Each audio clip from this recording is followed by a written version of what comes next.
fresh out of college, I had an idea. Let's all rent a place together, I suggested to my 3 roommates. The apartment I found was a steal, close to my new job, surprisingly cheap, and a world away from the cramped suburban box they were currently renting. It was a massive upgrade. For 3 months, everything was perfect. We were a happy little family. Then one day, I came home from work early and heard them talking in the living room. I looked it up, one of them said, her voice sharp with excitement. Rent in this neighborhood is at least $5,000 a month. We're paying $2,000 for the whole place. What if we rent out the master bedroom for $2,000? Then our 3 rooms would basically be free. Done, another voice snapped. Why does Anna get the master suite anyway? So what if she covers the utilities? How much can that possibly be? I'm so sick of her holier-than-thou attitude. The third one chimed in with a spiteful laugh. The thought of her, homeless and out on the street, I could die laughing. I smiled to myself on the other side of the door. You want to see me on the street? Too bad for them. I'm the owner. The voices inside continued, blissfully unaware. Anyway, the lease is up in 3 days. We just tell her we're not renewing with her. Haha, serves her right, always bossing us around acting like she owns the place. And that whole story about it being her relative's apartment, and that's why it's so cheap and we have to take care of it? Who buys that crap? I already contacted the landlord. He said we can have it for the next term, same price.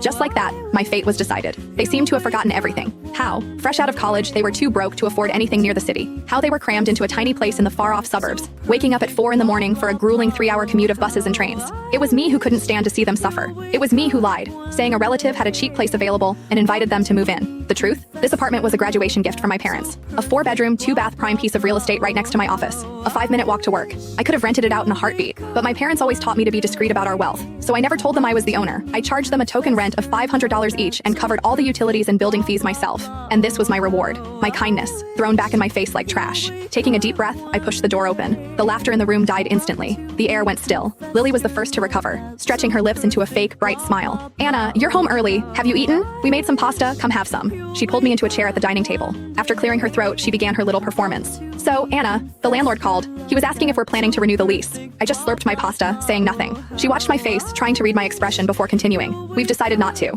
My hand paused. I looked up, feigning confusion. We found a cheaper place, she said, her eyes darting away from mine. You only wanted to room with us because you couldn't afford the whole rent on your own, right? So now that we're leaving, you'll probably move out too, won't you? My voice was flat. It's fine. If you guys leave, I'll just take over the whole lease. I finished a big project at work, so I'm getting a nice bonus. Lily's smile faltered. But it's such a big place for one person. Isn't that a waste? Listen to me. You should find a small studio. You'd save so much money. If I hadn't heard their little scheme with my own ears, I might have actually believed she was concerned about me. I'm used to it here, I said simply. Too lazy to move. Anna, Jenna, who had been silent until now, finally exploded. She slammed her fork down on the table. I was trying to be nice, but you're just not getting the hint. So let me spell it out for you. We don't want to live with you anymore. We want you to move out on your own, so don't force us to get ugly about it. I stared at her, my expression cold. I found this apartment. I signed the contract. Why should I be the one to leave just because you say so? Ava, who had been quiet the whole time, finally spoke. Anna, living with you? It's been really difficult. If we keep this up, I'm afraid we won't even be friends anymore. Ava was supposed to be my best friend. Her background was tough.